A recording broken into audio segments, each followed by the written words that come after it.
ಎಲ್ಲರಿಗೂ ನಮಸ್ಕಾರ. ಶ್ರೀ ಕನ್ಯಕಾ ಪರಮೇಶ್ವರಿ ಪುರಾಣ ಅಧ್ಯಾಯ 41. ನಾವು ಕಳೆದ ಅಧ್ಯಾಯದಲ್ಲಿ ವೈಶ್ಯ ಕುಲದಲ್ಲಿ ಎಷ್ಟು ಗೋತ್ರಗಳಿದ್ದಾವೆ, 102 ಗೋತ್ರಗಳವರು ಇದ್ದಾರೆ, 612 ಗೋತ್ರಗಳವರು ಇದ್ದಾರೆ. ಆದರೆ ಏನಕ್ಕೋಸ್ಕರ, ಯಾವ ಕಾರಣದಿಂದಾಗಿ ಈ ಥರ ಬೇರ್ಪಡಿಸಲ್ಪಟ್ಟಿದೆ ಅನ್ನೋದ್ರ ಬಗ್ಗೆ ತಿಳ್ಕೊಂಡ್ವಿ ಅಲ್ವಾ. ಸಾಲಂಕಾಯನರು ಯಾವ ರೀತಿಯ ಕಥೆಗಳನ್ನ ಹೇಳ್ತಾರೆ, 102 ಗೋತ್ರಗಳವರು, 612 ಗೋತ್ರಗಳು ಏನಕ್ಕೆ ಬೇರ್ಪಡಿಸಲ್ಪಡ್ತು, ಮತ್ತು ಆ 102 ಗೋತ್ರಗಳವರು ಸಹ ತಮಗೆ ಇರುವ ಗೋತ್ರಗಳ ಹೆಸರಿನಿಂದ ಕರೆಯಲ್ಪಡದೆ ಪ್ರಾಕೃತ ನಾಮದಿಂದ ಏನಕ್ಕೋಸ್ಕರ ಕರೆಯಲ್ಪಡ್ತಾ ಇದ್ದಾರೆ ಇವತ್ತಿನವರೆಗೂ ಅನ್ನೋ ಕಥೆಯನ್ನು ತುಂಬ ಚೆನ್ನಾಗಿ ಹೇಳಿದ್ದಾರೆ ವೈಶ್ಯಕುಲದವರಿಗೆ. ಈ 41ನೇ ಅಧ್ಯಾಯದಲ್ಲಿ ಲೇಖಕರು ಏನರ ಬಗ್ಗೆ ಹೇಳ್ತಾ ಇದ್ದಾರೆ ಅಂದರೆ, ಅಮ್ಮನವರು ಸಂಶಯಗ್ರಸ್ತ ವೈಶ್ಯರಿಗೆ ನಿಜರೂಪ ತೋರಿಸುವುದು, ವೇದವತಿ ಚರಿತ್ರೆ, ವೀರರಿಂದ ಅಗ್ನಿಕುಂಡಗಳ ಏರ್ಪಾಟು. ಸಾಲಂಕಾಯನ ಋಷಿಗಳು ತೆರಳಿದ ನಂತರ ವೈಶ್ಯರು ತಮ್ಮ ತಮ್ಮ ಮನೆಗಳಿಗೆ ತೆರಳಿದರು. ಮಾರನೆಯ ದಿವಸ ವೈಶ್ಯರೆಲ್ಲ ಸ್ನಾನ ಸಂಧ್ಯಾದಿ ಕೃತ್ಯಗಳನ್ನು ತೀರಿಸಿಕೊಂಡು ಭುಜಿಸಿ ನಗರೇಶ್ವರ ಸ್ವಾಮಿಯ ಮಂಟಪಕ್ಕೆ ಬಂದರು. ಕುಸುಮಶ್ರೇಷ್ಠಿಯು ವಾಸವಿ ಕನ್ನಿಕೆಯೊಡನೆ ವಿಜಯಿಸಿದನು. ಕುಸುಮಶ್ರೇಷ್ಠಿಯು ಸುವರ್ಣ ಪೀಠವನ್ನು ಅಲಂಕರಿಸಿದನು. ವಾಸವಿಯು ತಂದೆಯ ಸಮೀಪದಲ್ಲಿ ರತ್ನ ಖಚಿತ ಪೀಠದ ಮೇಲೆ ಕುಳಿತಳು. ಅನಂತರ ವೈಶ್ಯರೆಲ್ಲ ತಮ್ಮ ತಮ್ಮ ಪೀಠಗಳನ್ನು ಅಲಂಕರಿಸಿದರು. ಅಸನ್ಮುಖರಾದ ವೈಶ್ಯೋತ್ತಮರಿಂದ ಕೂಡಿದ ಆ ಸಭೆಯು ಕ್ಷಣಕಾಲ ಅರುಣೋದಯ ಕಾಲದಲ್ಲಿ ವಿಕಸಿತ ತಾವರೆಯ ಕೊಳದಂತೆ ಪ್ರಕಾಶಿಸಿತು. ಅನಂತರ ಭಾಸ್ಕರಾಚಾರ್ಯರು ಶಿಷ್ಯ ಸಮೇತರಾಗಿ ನಗರೇಶನ ದೇವಾಲಯಕ್ಕೆ ಆಗಮಿಸಿದರು. ಗುರುವಿನ ಆಗಮನವನ್ನು ಕಂಡು ಸರ್ವರೂ ತಮ್ಮ ತಮ್ಮ ಪೀಠಗಳಲ್ಲಿ ಎದ್ದು ನಿಂತು ಕ್ರಮ ಪ್ರಕಾರವಾಗಿ ಅವರನ್ನು ಪೂಜಿಸಿ ಪೀಠದಲ್ಲಿ ಕುಳ್ಳಿರಿಸಿದರು.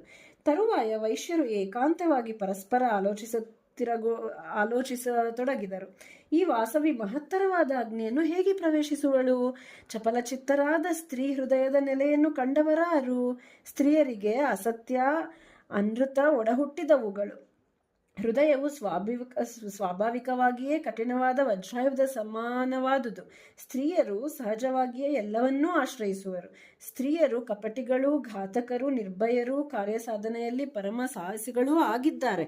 ವಂಶಧರ್ಮವನ್ನು ನಿಲ್ಲಿಸಲು ಈ ವಾಸವಿ ಆತ್ಮಾರ್ಪಣೆ ಮಾಡುವಳೋ, ಇಲ್ಲವೇ ಪ್ರಾಣಭೀತಿಯಿಂದ ಅಗ್ನಿ ಪ್ರವೇಶ ಸಮಯದಲ್ಲಿ ನಮ್ಮೆಲ್ಲರನ್ನು ವಂಚಿಸಿ ಎಲ್ಲಿಗಾದರೂ ಹಾರಿ ಹೋಗುವಳೋ? ಪ್ರಾಕೃತವಾದ ಸಕಲ ಈ ಸ್ತ್ರೀ ಸಹಜ ಗುಣಗಳೇ ಅಲ್ಲವೇ? ಆದರೆ ಈ ವಾಸವಿ ಕನ್ಯೆ ಪ್ರಾಕೃತ ಸ್ತ್ರೀ ಲಕ್ಷಣದಿಂದ ಕೂಡಿದವಳು ಮಾತ್ರವಲ್ಲ, ತನ್ನಂಶದಿಂದ ಜನಿಸಿದವಳೆಂದು ಆ ಮಹಾದೇವಿಯಿಂದಲೂ ಭಾಸ್ಕರಾಚಾರ್ಯರಿಂದಲೂ ತಿಳಿದಿದ್ದೇವೆ. ಅಲ್ಲದೆ ಈ ಪೆನುಗೊಂಡೆಯನ್ನು ರಾಜಭಟರು ಕಾಯುತ್ತಾ ಇದ್ದಾರೆ. ಅವರಿಗೆ ತಿಳಿದರೆ ಈ ಸಂಕಲ್ಪವು ಸಾಧಿಸುವುದೇ? ಹೀಗೆ ವೈಶ್ಯರೆಲ್ಲ ಬಹುವಿಧವಾಗಿ ಆಲೋಚಿಸಿ ವಾಸವಿಯ ಚಿತ್ತಸ್ಥೈರ್ಯವನ್ನು ತಿಳಿಯಲು ಉತ್ಸುಕರಾದರು. ವಚನ ಕುಶಲಿಗಳಾದ ಕೆಲವರು, ಸಕಲ ಕಲ್ಯಾಣ ಗುಣವತಿಯಾದ ಮಂಗಳಪ್ರದ ಓ ವಾಸವಿ, ನಿನ್ನ ಮನಸ್ಸನ್ನರಿಯದೆ ನಾವೀ ಮಾತನಾಡುತ್ತಿದ್ದೇವೆ. ಶರೀರವು ಅಸ್ಥಿರವೂ ರೋಗಿಷ್ಠವೂ ಸದಾ ಮೃತ್ಯುಗ್ರಸ್ತವೂ ಆಗಿದೆಯಲ್ಲವೇ? ಇಂಥ ಶರೀರವನ್ನು ತ್ಯಜಿಸಿ ನಮಗೆ ಜನ್ಮರಹಿತವೂ ಸರ್ವಾಧಿಕವೂ ಆದ ದಿವ್ಯ ಸ್ಥಾನವನ್ನು, ವೈಶ್ಯಕುಲಕ್ಕೆ ಶಾಶ್ವತ ಕೀರ್ತಿಯನ್ನು ಸಂಪಾದಿಸಿಕೊಡುವೆಯಾ? ಇಲ್ಲವೇ ದೇಹದ ಮೇಲಿನ ಪ್ರೀತಿಯನ್ನು ಆಸಕ್ತಿಯನ್ನು ಬಿಡಲಾರದೆ ಉರಿಯುತ್ತಿರುವ ಬೆಂಕಿಗೆ ಬೆದರಿ ಓಡಿ ಹೋಗುವೆಯಾ? ಓ ವಾಸವಿ, ಈ ದೇಹವನ್ನು ಮಾಯೆಯೆಂಬ ತೆರೆಯು ಮುಸುಕಿದೆ ಎಂದು ಹಿರಿಯರು ಹೇಳುತ್ತಾರೆ. ನಿನ್ನ ಸ್ಥಿರಚಿತ್ತ ನಿರ್ಣಯವನ್ನು ನಮಗೀಗಲೇ ಹೇಳಬೇಕು ಎಂದು ಕೇಳಿದರು. ಆಗ ಆ ವಾಸವಿಯು ಕಿರುನಗುವಿನಿಂದ, ಮಕರಿಕಾ ಪತ್ರಗಳ ಕಾಂತಿಯಿಂದ, ಚಿತ್ರಮಯವಾದ ಕಪೋಲಗಳಿಂದಲೂ, ಕೆಂಪಾದ ತುಟಿಯ ಕಾಂತಿ ಪುಂಜದಿಂದಲೂ, ಬಿಳಿಯ ಮಲ್ಲಿಗೆಯ ಮೊಗ್ಗುಗಳಂತೆ ಹೊಳೆವ ದಂತಗಳಿಂದಲೂ ಶೋಭಿತವಾದ ಮುಖವನ್ನು ಮೇಲೆತ್ತಿ ಆ ವೈಶ್ಯರನ್ನು ನೋಡಿ, ನೀವು ಚೆನ್ನಾಗಿ ಕೇಳಿದಿರಿ. ಸ್ತ್ರೀ ಸ್ವಭಾವವೇ ಅಂಥದುದು. ಸ್ತ್ರೀಯರಿಗೆ ಸತ್ಯವೆಂಬುದು ನೀರಿನಿಂದ ತೆಗೆದ ಬೆಣ್ಣೆಯಂತಿಹುದೆಂದು ಹಿರಿಯರು ಹೇಳುತ್ತಾರೆ. ಸ್ತ್ರೀಯರಿಗೆ ಕೀರ್ತಿ ಎಂಬುದು ನೀರ ಮೇಲೆ ಬರೆದ ಲಿಪಿಯಂತಹುದು. ಇವರ ಹೃದಯವು ವಜ್ರಾಯುಧ ಸಮಾನವು. ಇಂತಹ ಸ್ತ್ರೀ ಚಿತ್ತದಲ್ಲಿ ಸರ್ವವನ್ನು ಕಾಣುವುದು ಕಡು ಕಷ್ಟ. ಸ್ತ್ರೀಯ ನಡೆ ವಕ್ರವಾದುದು, ಬುದ್ಧಿ ವಿಷದಂತೆ ಭಯಂಕರವಾದುದು. ಸ್ತ್ರೀಯರಿಗೆ ಭೋಗದಲ್ಲಿ ಅಧಿಕ ಆಸಕ್ತಿ. ಇಂತಹ ಸ್ತ್ರೀಯರನ್ನು ಹಾವುಗಳಿಗೆ ಹೋಲಿಸುತ್ತಾರೆ. ಅಯ್ಯ ಹಿರಿಯರೇ, ನನ್ನನ್ನು ಇಂತಹ ಗುಣಗಳ ಸ್ತ್ರೀ ಎಂದು ತಿಳಿಯಬೇಡಿ. ಕಪ್ಪು ಬಣ್ಣದಿಂದಾಗಿ ಕೋಗಿಲೆಗಳು ಕಾಗೆಗಳೊಂದಿಗೆ ಎಣಿಸಲ್ಪಡುತ್ತವೆ. ಆದರೆ ಕೋಗಿಲೆಯು ಕಾಗೆಯಾಗುವುದೇ? ನೀವು ನನ್ನ ಮಹಿಮೆಯನ್ನರಿಯದೆ ಹಾಗೆ ನುಡಿದಿರಿ. ನಿಮಗೆ ನನ್ನ ಅದ್ಭುತವನ್ನು ತಿಳಿಸುವ ದಿವ್ಯ ದೃಷ್ಟಿಯನ್ನು ನೀಡುತ್ತೇನೆ. ಯೋಗಿಗಳಿಗೂ ನೋಡ ಸಿಗದ ನನ್ನ ದಿವ್ಯ ರೂಪವನ್ನು ನೀವೀಗ ನೋಡಿರಿ. ಲೋಭಿಗಳಿಗೂ ಕ್ರೋಧಿಗಳಿಗೂ ಮಾಯಾಬದ್ಧರಿಗೂ ನನ್ನ ರೂಪವು ಕಾಣಬರುವುದಿಲ್ಲ ಎಂದು ನುಡಿದು ಸರ್ವಾಧಿಕವಾದ ತನ್ನ ರೂಪವನ್ನು ಅವರಿಗೆ ತೋರಿಸಿದಳು. ಕೋಟಿ ಸೂರ್ಯ ಸಮಾನ ಕಾಂತಿಯುಕ್ತವೂ, ಕೋಟಿ ಚಂದ್ರ ಸಮಾನ ಶೀಲತವೂ, ಕೋಟಿ ಮಿಂಚಿನ ಸಮಾನ ಕಾಂತಿಯುಕ್ತವೂ, ಸಕಲ ದೇವತೆಗಳಿಗೂ ಅಚ್ಚರಿಯದ ನೋಡುವಂತಹದ್ದು, ನಿಶುಂಭ ಸಂಹಾರ ಕಾಲದಲ್ಲಿ ವಿಜೃಂಭಿಸಿದ ಪರಾಶಕ್ತಿಯ ಬೀಭತ್ಸ ರೂಪವೂ ಸೂರ್ಯಚಂದ್ರಾಗ್ನಿಗಳಂಥ ಕಣ್ಣುಗಳುಳ್ಳ ವಿಶಾಲ ಮುಖಬಿಂಬದಿಂದ ಕೂಡಿದ ಮನಸ್ಸಿಗೂ ಕಣ್ಣಿಗೂ ಅಗೋಚರವಾದ ಆ ದಿವ್ಯ ಸ್ವರೂಪವನ್ನು ಆ ವೈಶ್ಯರು ಕಂಡು ಪರಮಾಶ್ಚರ್ಯದಿಂದ ಆ ತೇಜಸ್ಸನ್ನು ನೋಡಲಾರದೆ ಕೈಗಳಿಂದ ಕಣ್ಣು ಮುಚ್ಚಿಕೊಂಡು ಭಯಕಂಪಿತರಾಗಿ, ದೇವಿ ನಿನಗೆ ನಮಸ್ಕಾರ, ನಮಸ್ಕಾರ, ನಮಸ್ಕಾರ ಎಂದು ನುಡಿಯುತ್ತಾ ಒಬ್ಬೊಬ್ಬರನ್ನು ಅಪ್ಪಿಕೊಂಡು, ಓ ಮಹಾದೇವಿ, ಅದ್ಭುತವಾದ ನಿನ್ನ ರೂಪವನ್ನು ನಾವು ನೋಡಲಾರೆವು. ಭಕ್ತರಿಗೆ ಅಭಯ ನೀಡುವ ತಾಯೇ, ನಿನ್ನ ಈ ರೂಪವನ್ನು ಉಪಸಂಹರಿಸು. ನಿನ್ನ ಕೃಪೆಯಿಂದ ದೊರೆತ ದಿವ್ಯ ದೃಷ್ಟಿಯ ಮೂಲಕ ನಮಗೆ ಭೂತ ವರ್ತಮಾನ ಭವಿಷ್ಯತ್ ಕಾಲಗಳ ಅರಿವಾಯಿತು.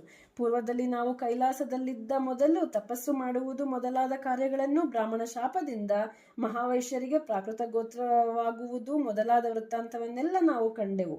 ಓ ಮಹಾದೇವಿ, ಅಜ್ಞಾನದಿಂದ ನಾವಾಡಿದ ಮಾತುಗಳನ್ನು ಕ್ಷಮಿಸು. ನಾವೆಲ್ಲ ಬಂಧು ಬಾಂಧವ ಗುರುಮುನಿಗಳೊಂದಿಗೆ ನಿನ್ನನ್ನು ಆರಾಧಿಸುತ್ತೇವೆ ಎಂದು ಪ್ರಾರ್ಥಿಸಿದರು. ಆ ಮಾತುಗಳನ್ನು ಕೇಳಿದ ದೇವಿಯು, ಓ ಮಕ್ಕಳೇ, ನೀವೆಲ್ಲ ಸಾವಧಾನವಾಗಿ ಕೇಳಿರಿ. ಆದಿಯಲ್ಲಿ ಯಾರಿಂದ ಏನೇನು ಹೇಳಲ್ಪಟ್ಟಿದೆಯೋ, ಬ್ರಹ್ಮವಿದರಾದ ಸಾಲಂಕಾಯನರಿಂದ ಏನೇನು ಹೇಳಲ್ಪಟ್ಟಿದೆಯೋ ಅದೆಲ್ಲವೂ ನಿಮ್ಮಿಂದ ನಡೆಯಲಿ. ಈ ವಿಷಯದಲ್ಲಿ ವಿಚಾರಿಸಬೇಕಿಲ್ಲ. ಸೋದರಿಕೆ ಧರ್ಮವನ್ನು ಉಳಿಸಿಕೊಂಡು ವೃದ್ಧಿ ಹೊಂದಿರಿ.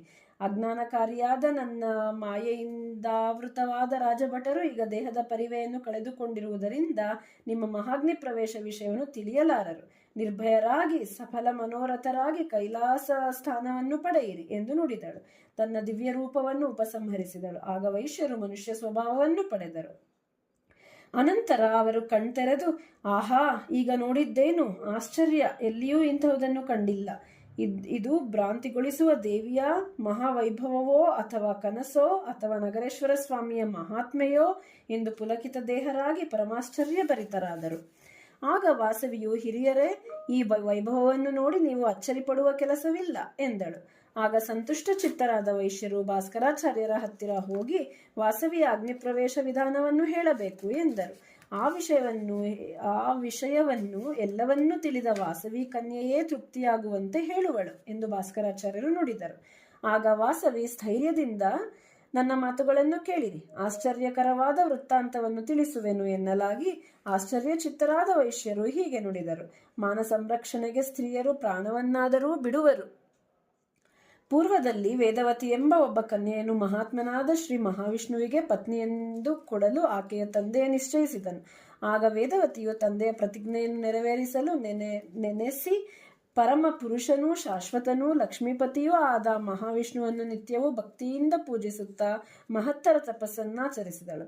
ಆ ಕಾಲದಲ್ಲಿ ಅಧಿಕ ಬಲವಂತನೂ ಲೋಕ ಬಾಧೆಯನ್ನೂ ಸಂತೋಷ ಕಾರ್ಯವೆಂದು ಬಗೆದವನೂ ಆದ ಕಾರಣವೆಂಬ ರಾಕ್ಷಸೇಂದ್ರನು ರಕ್ಕಸ ಸೈನ್ಯ ಸಹಾಯದಿಂದ ನಿಜ ಬಲದಿಂದ ದಶ ದಿಕ್ಕುಗಳನ್ನು ಜಯಿಸಿ ದೇವತಾ ಸ್ತ್ರೀಯರನ್ನು ಅಪಹರಿಸಿಕೊಂಡು ಲಂಕೆಗೆ ಹೋಗುವ ದಾರಿಯಲ್ಲಿ ಬಾಲಸೂರ್ಯಕಾಂತಿ ಸಮಾನಳು, ಕೃಷ್ಣಾಜಿನ ನಾರು ಮಡಿದಾರಿಯೂ, ಚಂದ್ರಕಲಾ ಸಮಾನೆಯೂ, ಸುಂದರ ಕುಚವತಿಯೂ, ಮನೋಜ್ಞ ಸೂಕ್ಷ್ಮದೇಹಿಯೂ, ವಿಶಾಲ ನೇತ್ರಿಯೂ, ಅಧಿಕ ಸೌಭಾಗ್ಯವತಿಯೂ ಆದ ವೇದವತಿಯನ್ನು ನೋಡಿ ಮನ್ಮಥಹೀನ ಚಿತ್ತನಾಗಿ ಆಕೆಯನ್ನು ಹೀಗೆ ಮಾತನಾಡಿಸಿದನು. ಓ ಬಾಲೆ, ತೆಳು ನಡುವಿನವಳೇ, ಘನಕ ಕಟಿಯವಳೇ, ದೇವತೆಗಳನ್ನೂ ಜಯಿಸಿದ ಮಹಾಭುಜಬಲಶಾಲಿಯಾದ ಪುಲಸ್ತ್ಯ ಪುತ್ರನಾದ ಕುಬೇರ ಸೋದರನಾದ ಲಂಕಾಧಿಪತಿ ರಾಕ್ಷಸೇಂದ್ರನನ್ನು ನನ್ನನ್ನು ತಿಳಿ.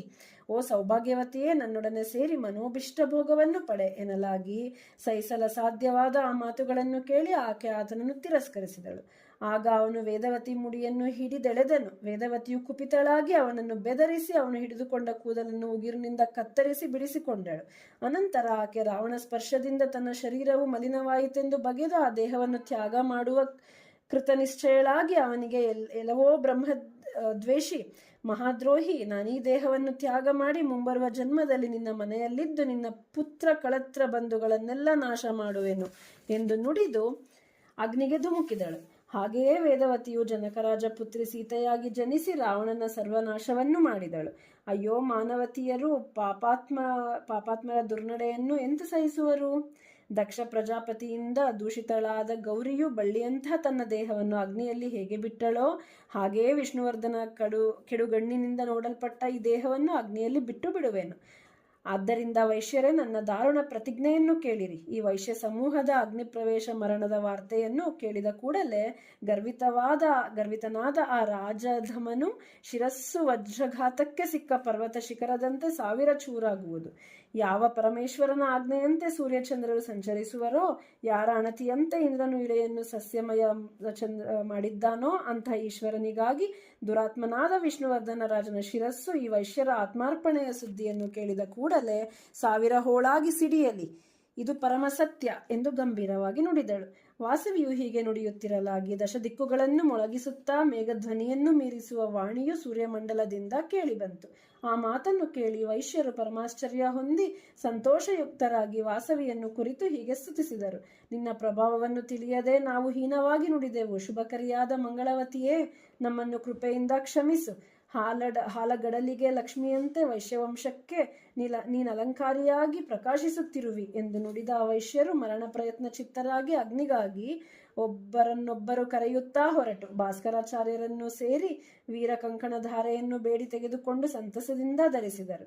ಅನಂತರ ವೈಶ್ಯಶ್ರೇಷ್ಠರು ಶಾಸ್ತ್ರ ವಿಹಿತ ಪ್ರಕಾರವಾಗಿ ಅಗ್ನಿಕುಂಡಗಳನ್ನು ನಿರ್ಮಿಸಿದರು. ಶ್ರೀ ಭಾಸ್ಕರಾಚಾರ್ಯರ ಅನುಗ್ರಹದಿಂದ ಸಂತೋಷ ಚಿತ್ತರಾಗಿ ವಿದ್ವಾಂಸರಿಂದಲೂ ಕವೀಶ್ವರರಿಂದಲೂ ಸ್ತೋತ್ರ ಪಾಠಕರಿಂದಲೂ ಸ್ತುತಿಸಿಕೊಂಡು ತಮ್ಮ ತಮ್ಮ ಮನೆಗಳಿಗೆ ತೆರಳಿದರು. ಇಲ್ಲಿಗೆ ಈ ಅಧ್ಯಾಯ ಮುಕ್ತಾಯ. ಧನ್ಯವಾದಗಳು. ಜೈ ವಾಸವಿ.